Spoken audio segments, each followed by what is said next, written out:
This is Hidden Killers Week in Review. A look back at the most prolific stories of the week. Every day is just one heartbeat away from a headline. This is Hidden Killers with Tony Brueski, featuring retired FBI Special Agent Jennifer Coffindaffer. I mean, a lot of it likely comes down to just really bad parenting and kind of letting the child, run in this feral direction of doing these sort of things.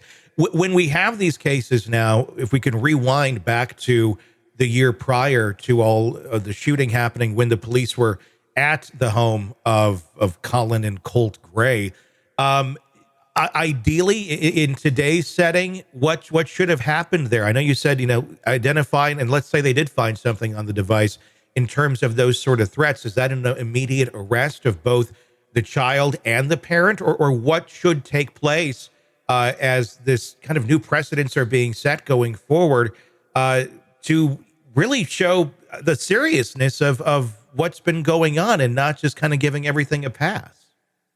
Well, from a law enforcement perspective, the father, unless there was something from the father that was a terroristic threat in nature, I don't think they could do anything.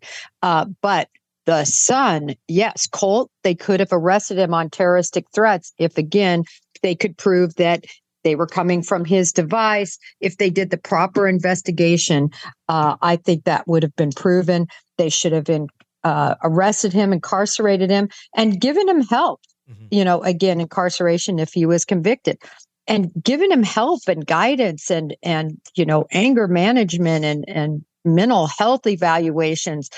It could have been caught so early. And, one of the things that those officers did when they showed up, and I know you saw the tape, so unprepared, Tony. Yeah. They said, I don't know when this threat came in. I mean, it had just come in. I don't know. It came from somebody in the FBI. Pull the report from the IC3. It's all there. The Bureau would have sent it.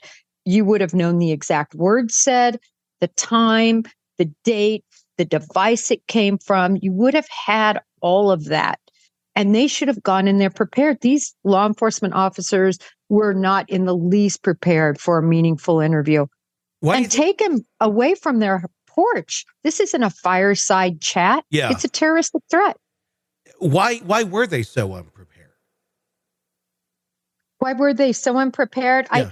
I can't answer that other than some departments are just not well trained. Mm-hmm. I've talked about it before. Some departments, you graduate from high school, you're 18 years old, you raise your hand, you say, I want to be a police officer. They make you a police officer. You go to an academy for a few weeks, and now you have all the power in the world. Yeah. And no training. These departments can't afford any kind of training. They can't afford shooting. They qualify once a year with 50 rounds, and that makes them qualified. Yeah.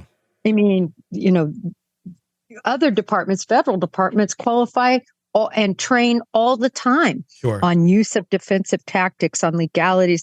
So it does come down in a lot of instances, Tony, to money. Yeah.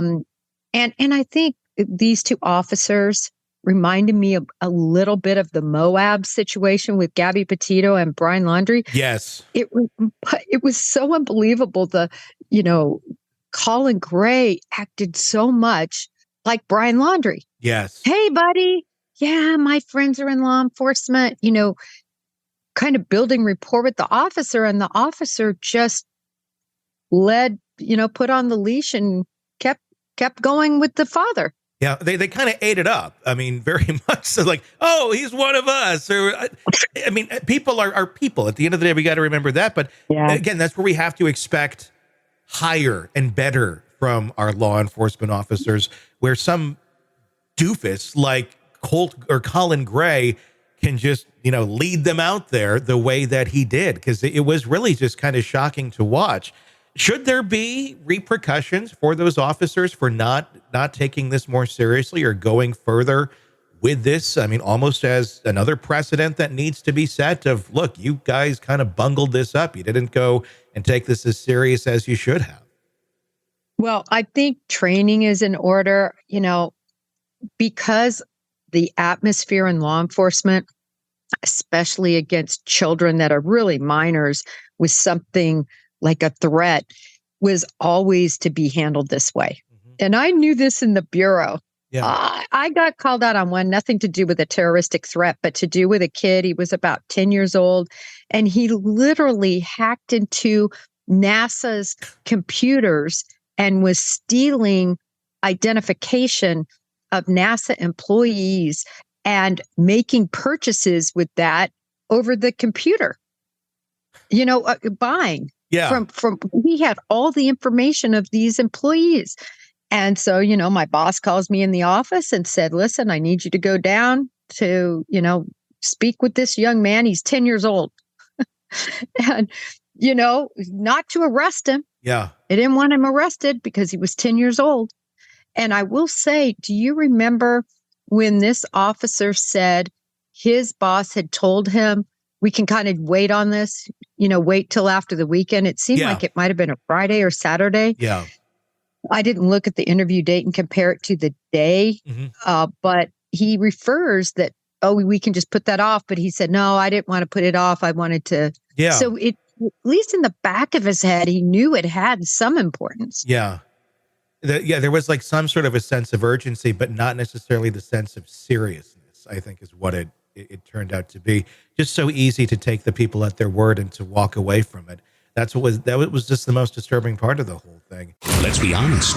Nothing kills the thrill of a good murder mystery like a commercial for laundry detergent. It's like someone slapping a closed sign on your favorite dive bar. But you're not here for that, are you? You're here for the good stuff. So ditch the ads and upgrade to True Crime Today Premium Plus on Apple Podcasts. With True Crime Today Premium Plus, you get your crime straight. No chaser. Commercial free with extended interviews and early access. It's like getting the bartender's special when the bar's already closed. Search for True Crime Today Premium Plus on Apple Podcasts. Subscribe and drink it all in.